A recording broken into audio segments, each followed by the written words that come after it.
पाकिस्तान जो है भारत का मुकाबला कर नहीं सकता है। आक्रामक तरीके से अपना बचाव करने की कोशिश में इस समय पाकिस्तान नजर आ रहा है। पाकिस्तान छोटा मुल्क है, यहाँ भारत अपनी ताकत दिखा रहा है कि जो डरा हुआ आदमी होता है वो दूसरों को डराने की कोशिश करता है कि मेरे पास ऐसा मत आना मत, वरना मैं ये कर दूंगा, वरना मैं ये कर दूंगा। भारत पाकिस्तान उसी जाल के अंदर उलझता हुआ इस समय नजर आ रहा है। नमस्कार, मेरा नाम है मृत्युंजय और आप देख रहे हैं अमर उजाला। मेरे साथ मौजूद है मेरे वरिष्ठ सहयोगी प्रणय उपाध्याय। भारत और पाकिस्तान के बीच तनाव की स्थिति बनी हुई है। यहाँ भारत अपनी ताकत दिखा रहा है, वायुसेना, वायु विमान, लड़ाकू विमान अपनी ताकत दिखा रहा है, अपना जौहर दिखा रहा है। वहीं पाकिस्तान उधर भारत को उकसाने की कोशिश भी कर रहा है। क्या पूरा मामला है, चलिए प्रणय से जानते हैं। प्रणय, क्या कुछ हुआ है? दोनों देश अपनी अपनी ताकत दिखा रहे हैं। हालांकि किसी भी मायने में पाकिस्तान जो है भारत का मुकाबला कर नहीं सकता है, लेकिन वो जो उकसाने की एक कोशिश है वो क्यों की जा रही है? देखिए, उकसाने की कोशिश कहिए या आप कहिए, जिसे अंग्रेजी में कहा जाता है ऑफेंस इज बेस्ट डिफेंस, आक्रामक तरीके से अपना बचाव करने की कोशिश में इस समय पाकिस्तान नजर आ रहा है। पाकिस्तान की घबराहट समझिए। पाकिस्तान छोटा मुल्क है, पाकिस्तान के पास में फौज भी उतनी बड़ी नहीं है, पाकिस्तान के पास साधन संसाधन भी उतने बड़े नहीं है कि वो भारत का मुकाबला कन्वेंशनल लड़ाई में कर सके, और ये वो ऐसा करके कई बार टेस्ट कर चुका है। 1947-48 से लेकर 1999 तक कारगिल के युद्ध तक कन्वेंशनल तरीके, फेरिस्त लंबी है, कन्वेंशनल तरीकों में वो जान चुका है। इसीलिए वो ये दिखाने की कोशिश करता है। कई बार ये होता है कि जो डरा हुआ आदमी होता है वो दूसरों को डराने की कोशिश करता है कि मेरे पास ऐसा मत आना मत, वरना मैं ये कर दूंगा, वरना मैं ये कर दूंगा। भारत ने तो कहीं नहीं कहा कि वो युद्ध छेड़ने जा रहा है या युद्ध का बिगुल बजाने जा रहा है। पाकिस्तान से अपेक्षा केवल इतनी सी चीज़ की थी कि अगर उसके घर में वो आतंकवादी हैं जो कि भारत को आतंक के घाव देते हैं, तो कम से कम पाकिस्तान इस चीज़ को स्वीकार करे और उन आतंकवादियों के खिलाफ कार्रवाई करे। तो बिलावल भुट्टो ने भी स्वीकार कर लिया ये।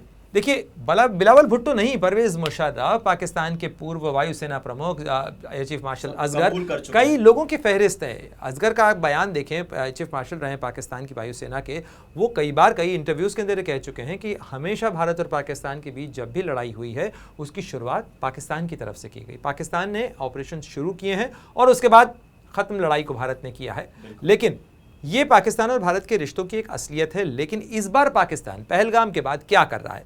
पाकिस्तान तीन चीज़ें कर रहा है। पहली बात ये, आरोप को पूरी तरीके से नकारने और झुठलाने की कोशिश कर रहा है, जैसे कि वो 26/11 से लेकर, पठानकोट से लेकर, उड़ी से लेकर, वो उसका एक सिस्टमिक पैटर्न है कि हर बार सबसे पहले तो इनकार कर दो, मैंने किया ही नहीं, हम जानते ही नहीं, हमने किया ही नहीं। दूसरी बात ये कि तोहमत दूसरे पर लगा दो।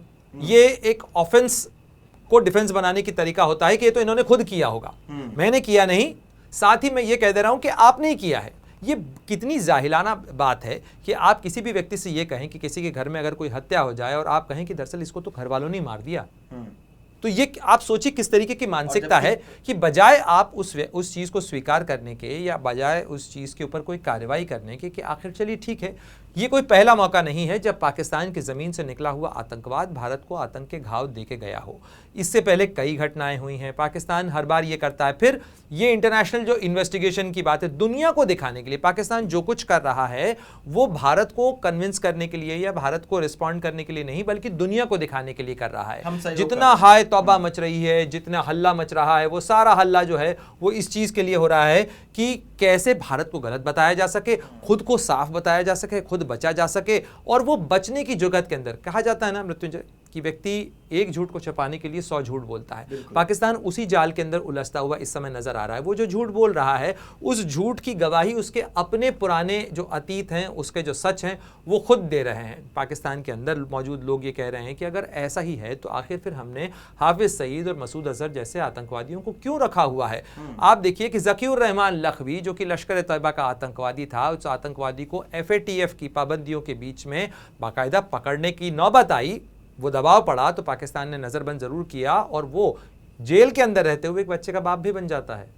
तो आप समझ सकते हैं कि कैसे पकड़ा गया होगा, कैसे उसको रखा गया होगा। यानी ये सब कुछ फार्स है, और ये भी इसलिए चला क्योंकि दुनिया को ये दिखाना है, FATF को ये दिखाना है।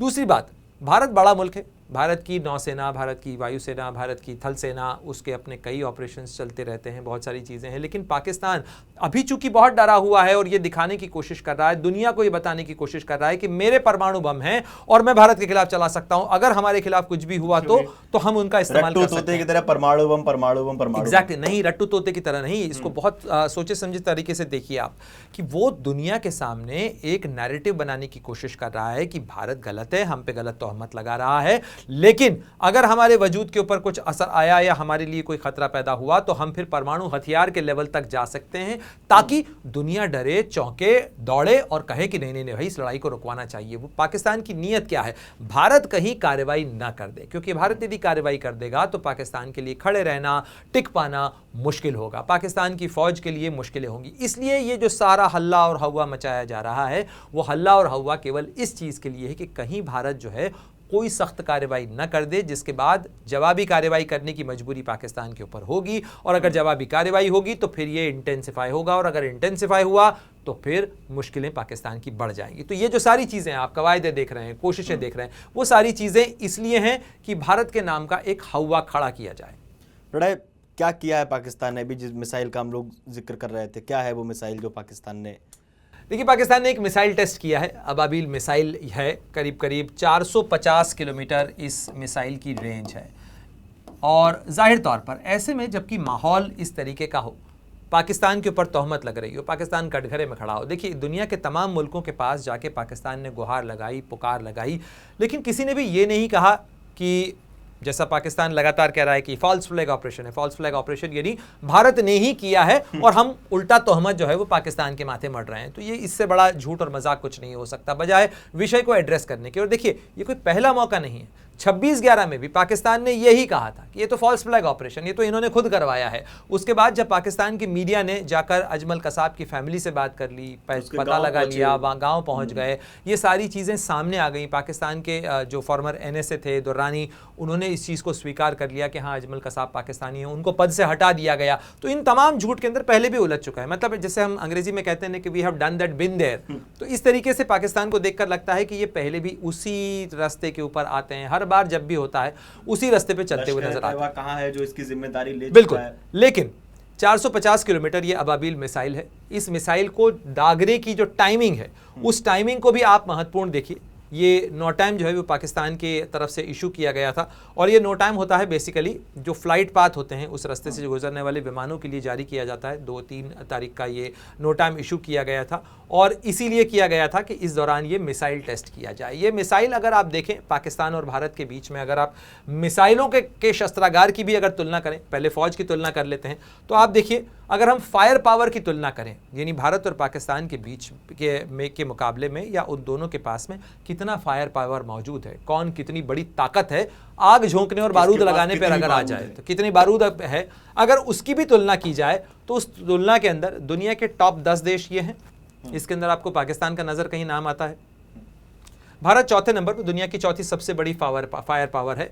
अगर हम सेना की दृष्टि से देखें, सैन्य ताकत की दृष्टि से देखें, तो भारत बड़ी सैन्य ताकत है। इसके अलावा यदि आप देखें तो पाकिस्तान का जो मिसाइल बेड़ा है वो ये मिसाइल बेड़ा है। लेकिन अगर आप भारत को देखें, सेंटर फॉर जो है स्ट्रेटेजिक स्टडीज़ है, उसकी ये रिपोर्ट है, और उसमें अगर आप देखें तो ये साफ बताता है, स्ट्रेटेजिक एंड सिक्योरिटी स्टडीज़ की इस रिपोर्ट के अंदर, कि भारत के पास में जो शस्त्रागार है, भारत की मिसाइलों की जो रेंज है, वो मिसाइलों की रेंज बहुत बड़ी है। यानी अग्नि 5 जो मिसाइल है वो 3500 किलोमीटर तक, अग्नि 5 की जो मिसाइल है भारत की, वो तो करीब करीब 5000 किलोमीटर तक की रेंज की मिसाइल हम उसको बना सकते हैं। ये अग्नि 3 जो मिसाइल है, अब अग्नि 4 और अग्नि 5, 5000 किलोमीटर की अग्नि 5 मिसाइल है। इसके अलावा भारत के पास में बहुत सारी रेंज की मिसाइल्स मौजूद हैं। और यदि भारत की मिसाइलों की रेंज देखी जाए तो आप देखिए कि भारत के मिसाइल्स की रेंज जो है वो यहाँ तक जाती है, यानी मारक क्षमता, प्रहार क्षमता के अंदर लगभग यूरोप का आधे से ज़्यादा हिस्सा भारत की जद में आता है। अगर हम मिसाइल्स की दृष्टि से देखें, यानी पाकिस्तान तो पूरा ही एंगल्फ हो जाता है।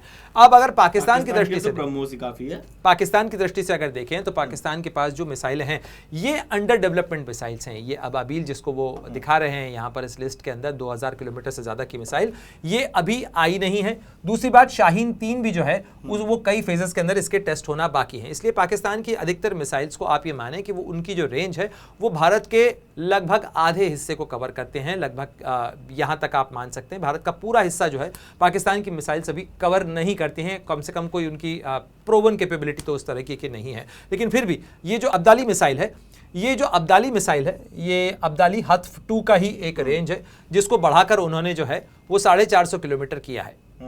तो ये अब्दाली का ही एक वेरिएंट है जिसे पाकिस्तान ने टेस्ट किया है और उसकी जो रेंज है वो करीब 450 किलोमीटर बताई गई है इस मिसाइल की रेंज। अब पाकिस्तान ऐसे समय में मिसाइल टेस्ट क्यों करना चाहता है? पाकिस्तान ये बताने की कोशिश कर रहा है कि उसके पास मिसाइलें हैं और यदि भारत की तरफ से कोई कार्रवाई हुई तो पाकिस्तान मिसाइल दाग सकता है। मिसाइल दागने का सीधा सीधा मतलब होता है ऐलान जंग। बिल्कुल, अगर मिसाइल दागी जाती है भारत के खिलाफ और वो भी ऐसे माहौल के अंदर कोई मिसाइल दागी जाती है तो फिर तो वो ऐलान जंग हुआ और उसका जवाब फिर पाकिस्तान को क्या मिलेगा वो आप भी जानते हैं और पूरी दुनिया इस बात को जानती है। इसीलिए आप देखिए कि भारत की तरफ से बयानों में भी अभी तक बहुत संयम है, बहुत संतुलित हैं। भारत की तरफ से आधिकारिक यानी भारत सरकार के अगर आप बयानों को देखें, भारत ने इतना ही तो कहा। अगर आप प्रधानमंत्री के बयान को भी एक बेंचमार्क माने या गृहमंत्री के बयान को एक पैमाना माने तो क्या कहा गया? यही कहा गया कि आतंकवादी जहां भी होंगे इस साजिश को रचने वाले उन्हें छोड़ा नहीं जाएगा, उनको बख्शा नहीं जाएगा। चोर की दाढ़ी में तिनका। बिल्कुल। अब जैसे ही आतंकवादियों को पनाह देने की बात आई, बौखलाहट पाकिस्तान में मच गई। बिल्कुल। और भारत ने जो कार्रवाई की, भारत की कार्रवाई को पाकिस्तान कह रहा है कि सिंधु नदी जल समझौते को रोकना जो है वो पाकिस्तान के खिलाफ जो है एक तरीके से युद्ध का ऐलान है, पाकिस्तान के वजूद का मामला है। पाकिस्तान इस समय इतना घबराया हुआ है, इतनी उथल पुथल पाकिस्तान के अंदर नजर आ रही है कि ऐसा लग रहा है कि वहां पर भारत के खिलाफ जहर उगलने के अलावा कोई काम नहीं हो रहा है। और इसी चीज़ के अंदर अगर आप देखें तो ये पाकिस्तान की घबराहट है जो आपको थरथराहट नजर आ रही है कि कभी मिसाइल दाग दीजिए, कभी बयान दाग दीजिए, कभी यहाँ पर बोल दीजिए, कभी जो है बाकायदा वहाँ पर सोशल मीडिया कैंपेन चल रहा है। हर किसी से कहा जा रहा है कि हमारी जो हम अमन चाहते हैं लेकिन जवाब दिया गया, हमारे ऊपर कोई कार्रवाई, मीम वॉर चल रही है। तो एक अजीब किस्म का माहौल पाकिस्तान की तरफ से बनाया गया है। बजाय किसी आतंकवादी हमले को इन्वेस्टिगेट करने के, बजाय उस चीज को एड्रेस करने के। और ये सारे सवाल भी पाकिस्तान पे क्यों उठ रहे हैं? कई बार पाकिस्तान की तरफ से कहा जाता है कि भाई आपने कोई इन्वेस्टिगेशन नहीं किया, सीधे सीधे पाकिस्तान पे तोहमत मढ़ दी गई। भारत को तोहमत मरने की जरूरत है? फहरिस्त इतनी लंबी है कि पाकिस्तान से प्रायोजित आतंकवाद भारत के अंदर आता है, यहां पर खून बहाता है और उसको बहाने वाले वहां अभी भी बैठे हैं। एक छोटा सा सवाल है कि जैश ए मोहम्मद का मसूद अजहर जो कि कंधार के IC 814 के बाद में रिहा किया गया था, जब वो कंधार से पाकिस्तान पहुंचा तो उसे गिरफ्तार क्यों नहीं किया गया? अगर वाकई में पाकिस्तान आतंकवाद के इतना खिलाफ है और आतंकवाद के खिलाफ लड़ाई में एक फ्रंटलाइन स्टेट है, तो एक आतंकवादी जो कि विमान अपहरण का घोषित रूप से उसका परपेट्रेटर है, उसके अंदर शामिल रहा है, उसको पाकिस्तान के अंदर आखिर पनाह क्यों दी गई? उसके खिलाफ कार्रवाई क्यों नहीं की गई? संयुक्त राष्ट्र सुरक्षा परिषद की लिस्ट है, करीब 150 लोग खुलेआम बयान दे रहे हैं। तो ये जो सारी चीजें हैं ये पाकिस्तान की घबराहट और उसकी आप कह सकते हैं उसकी परेशानी बताते हैं। लेकिन ये चीज़ है कि ये सारी चीज़ें पाकिस्तान को और कटघरे के अंदर खड़ा करती हैं और पाकिस्तान के ऊपर सवाल के निशानों को और गहरा करती हैं। चलिए प्रणय, बहुत बहुत धन्यवाद आपका ये सारी जानकारी हम तक पहुंचाने के लिए। आप लोगों को क्या लगता है, भारत की ताकत देखने के बाद, मिसाइलें देखने के बाद हमें कमेंट करके ज़रूर बताइएगा। और भारत और पाकिस्तान के बीच जो तनाव चल रहा है इस पर क्या कहना है? भारत की ओर से जो एक्शन अभी तक लिए गए हैं उस पर आपका क्या मानना है और एक्शन किस तरह से लिए जा सकते हैं आपके हिसाब से? आपको क्या लगता है, भारत के नागरिक होने के नाते आप क्या चाहते हैं? हमें कमेंट करके बताइएगा और देखते रहिए अमर उजाला। देख रहे हैं तो हमारे चैनल को सब्सक्राइब कर बेल आइकन दबाएं और फेसबुक पर देख रहे हैं तो हमारे पेज को लाइक करें। 8 मिलियन प्लस सब्सक्राइबर, आपके इस भरोसे के लिए बहुत धन्यवाद।